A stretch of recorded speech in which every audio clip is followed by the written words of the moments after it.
Hello les amis! Alors, qu'est-ce que c'est un terrain atopique? Aujourd'hui, on va soulever cette question pour que vous compreniez mieux ce phénomène, ce mot un peu savant qu'on utilise bien souvent dans les milieux médicaux. Mais qu'est-ce que ça veut dire exactement, le terrain atopique? Eh bien, c'est un terrain qui est naturellement prédisposé à être plus allergique. Donc, si quelqu'un a un terrain atopique, il aura tendance à avoir des éruptions cutanées, de l'eczéma, des peaux sèches. Donc, souvent on dit la peau atopique, eh bien c'est de la peau vraiment bien sèche avec des rougeurs qu'il faut soigner avec beaucoup de soins et d'amour avec des produits naturels. La nourrir avec des huiles et des choses comme ça. Mais bon, on sort du sujet. Là, on parle juste du terrain atopique. Donc, à côté de ça, on a aussi tendance à avoir des réactions de type asthme ou laryngite striduleuse. Et puis, bien sûr, les rhinites allergiques, les yeux larmoyants, de la gorge qui gratte, tous ces joies de l'allergie, eh bien tout ça, c'est le terrain atopique. Alors, au-delà des symptômes, qu'est-ce qu'on pourrait dire sur le terrain atopique? Eh bien, souvent, il y a une faiblesse au niveau du foie ou du pancréas ou de la vésicule biliaire. En fait, le foie a un des rôles super importants, c'est de détoxifier l'organisme. Et donc, comme il se trouve un petit peu plus affaibli chez des personnes avec un terrain atopique, eh bien souvent, il se trouve un peu saturé.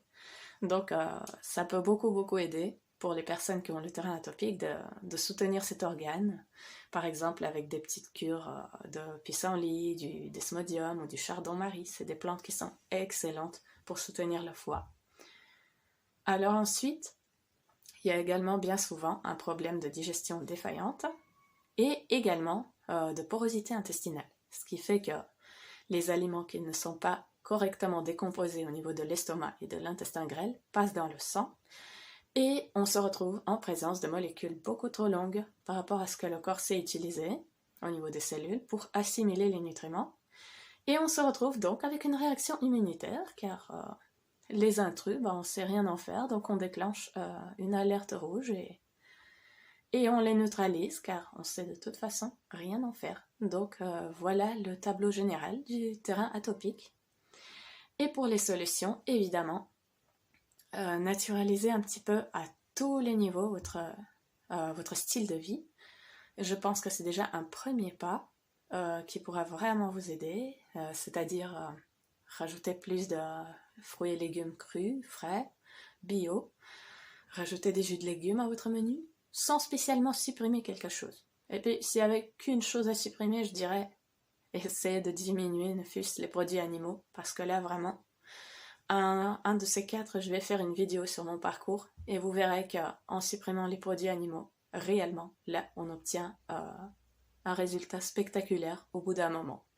Bien sûr, avec la méthode holistique, c'est toujours au bout d'un moment. Pourquoi? Parce qu'on ne travaille pas sur le symptôme, sur l'immédiat, on travaille sur le terrain, c'est-à-dire sur l'ensemble de l'organisme.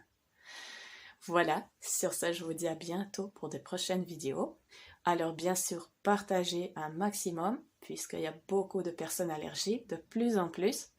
Et donc, ça pourrait aider beaucoup de personnes de vivre mieux, de croquer la vie, de ne plus se gratter, de s'étouffer, à ne plus savoir où se mettre. Vraiment, ça peut changer des vies. Sur ce, donc, belle et lumineuse journée à vous et namasté!